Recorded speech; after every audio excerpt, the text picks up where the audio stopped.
Hi. Hello, and welcome to Dr. 15 Minutes at Dr. Zayli's Desk. I'm your host today. I'm Dr. Zayli, and today our chat topic is on parenting. And what do we do when we parent? Or is parenting for people living with facial disfigurement? I'm not quite sure, but I do because I have a child and she's beautiful. Last week, we chatted about jobs and potential careers, and we've already got a person online. Thank you very much for coming online, whoever you are. Please like and subscribe and do all that sort of stuff to get us out there, because living with a facial disfigurement is very unknown and very scary if you've acquired it or know of someone who's acquired it or a family member. There's not very much support out there for us. If you have a comment or anything, I can bring up the comments. There's no comments at the moment. I'm tracking up there because there's comments. So let's crack into it, shall we? Oh, first, cuppa. And I've got a tea bag, a teapot, my grandfather's teapot, would you believe? Complete with his thingy, tea bag. So I'm just going to pour some out and have a sip. So come and have a sip and come and join us.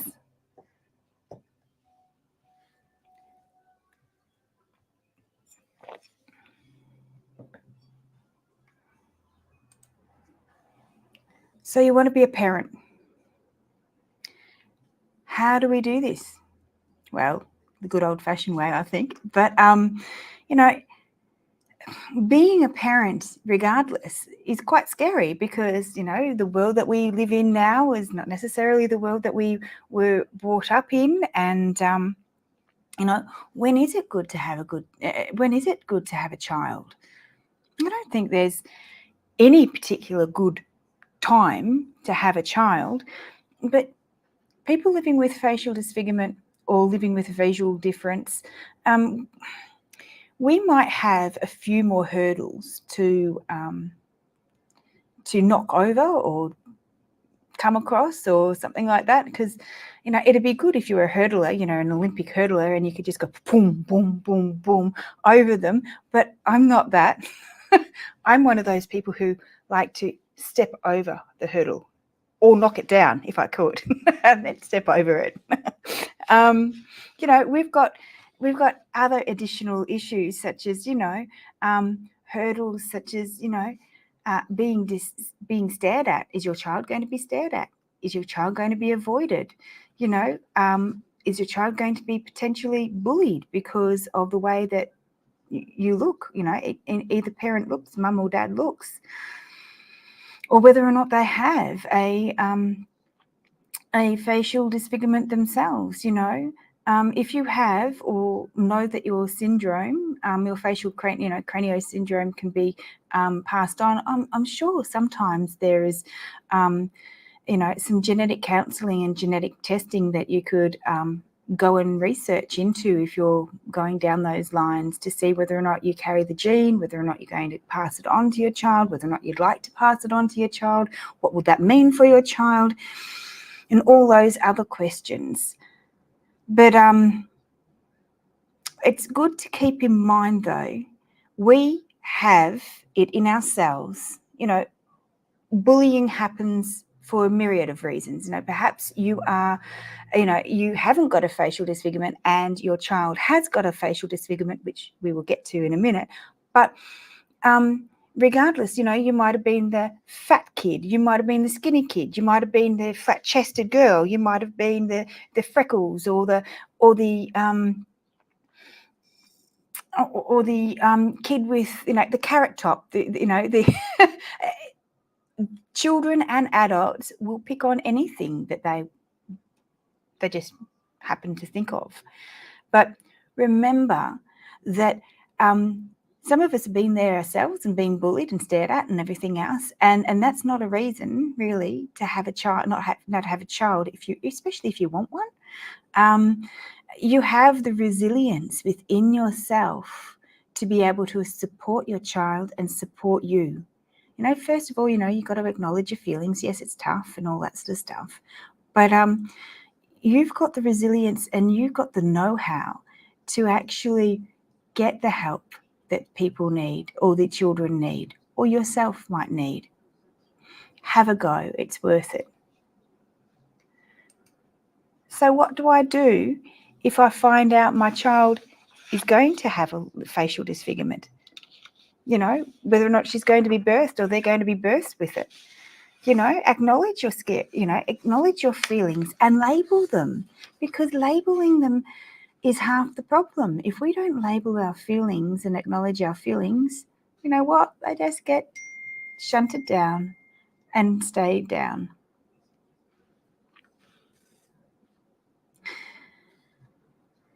And seek the right amount, seek the right kind of assistance.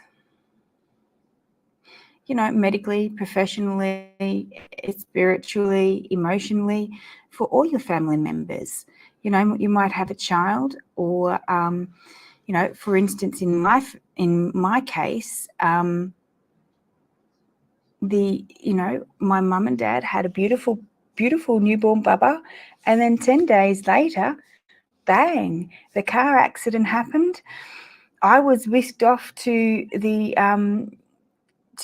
capital city, and I was without family, without friends, without anyone that I knew, any smells, any voices that I knew, anything. And then they, on the other hand, were down in the place where they lived, and they were not able to access me as often as I'd like, because the car was a total write-off, and they were young parents and they didn't have much money to just snap and buy a new car.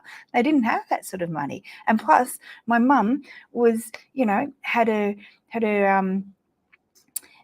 left ankle broken, and so she was hobbling around, and my dad would have had whiplash and not feeling the best either. So it's very important to get some help. Medical doctors may make some statements that might be best left on the shelf or loosely held, especially when it comes down to cognitive, what your child is going to be able to do and what your child is going to be able to achieve. Because even though, and I'm not poo-pooing them, I'm not poo-pooing the medical personnel or anything, because they do a great job. However, they don't necessarily know all of it, and they don't know your family personally. They don't know the things. They just know the statistics. They don't know what your child is going to be capable of or not be capable of. My story was that I wasn't supposed to get you past year 10. The doctors said, no, I'm not going to be able to get past year 10. So 15 years of age for those international people who are coming on board and thinking,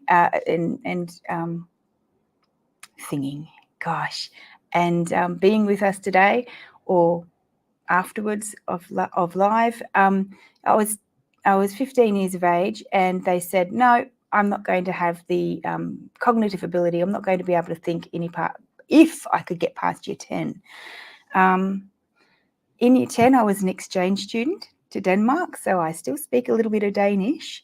And I've just completed, I've recently completed my doctorate. I've got a master's behind me. I've got a Bachelor of Education. I've got lots of other things as well below that. But it just goes to prove that with the right support, with the right help, and the right headspace, you can achieve anything. So what does research show about us parenting? Sorry, I'm having a cuppa. Most conditions that affect disfigurement, cause disfigurement, don't affect fertility. and that 92% of this, 92% of these respondents said that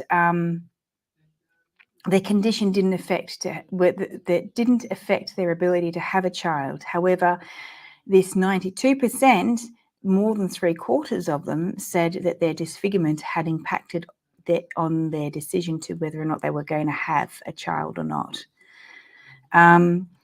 Statements such as, I question having children because I didn't want them to grow up like me, or I was told by my parents not to have children, and I internalized this, and I didn't have children or want children until it was too late to have them.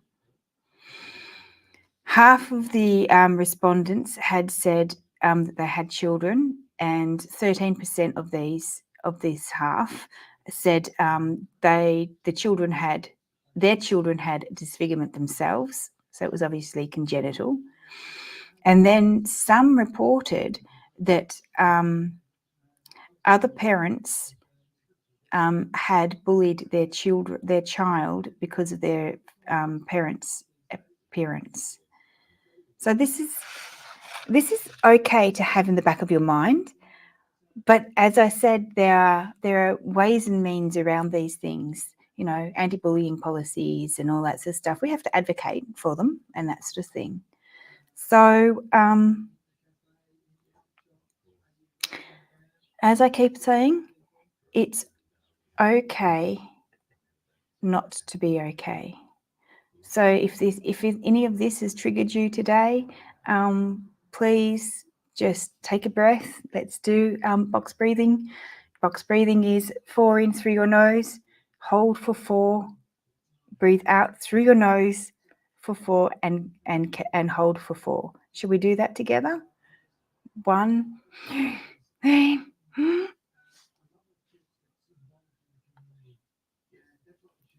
Out, 2, 3, 4. Wait, 2, 3, 4. That just calms our minds and our brains down and our bodies down. If we do that, should we do that again? Breathe in, 2, 3, 4. Hold, 2, 3, 4. Breathe out, 2, 3, 4. Hold, 2, 3, 4. Now you can go back into your rhythmical breathing, normal breathing. I feel better. How about you? Remember this week to practice some self-care. It's go out, continue some hobbies, get some new hobbies, exercise, use a support group. Next week will be March's question and answer Q&A topic. We will answer some of your questions between now and next Friday. If you've got any questions that we've had that we've just about what we've discussed in this month's chats. We've looked at bullying, love life, we've looked at jobs and careers, and this week we've already touched on parenting. If you'd like that, please connect with us. But first of all, where do we go and get help? You can visit our website.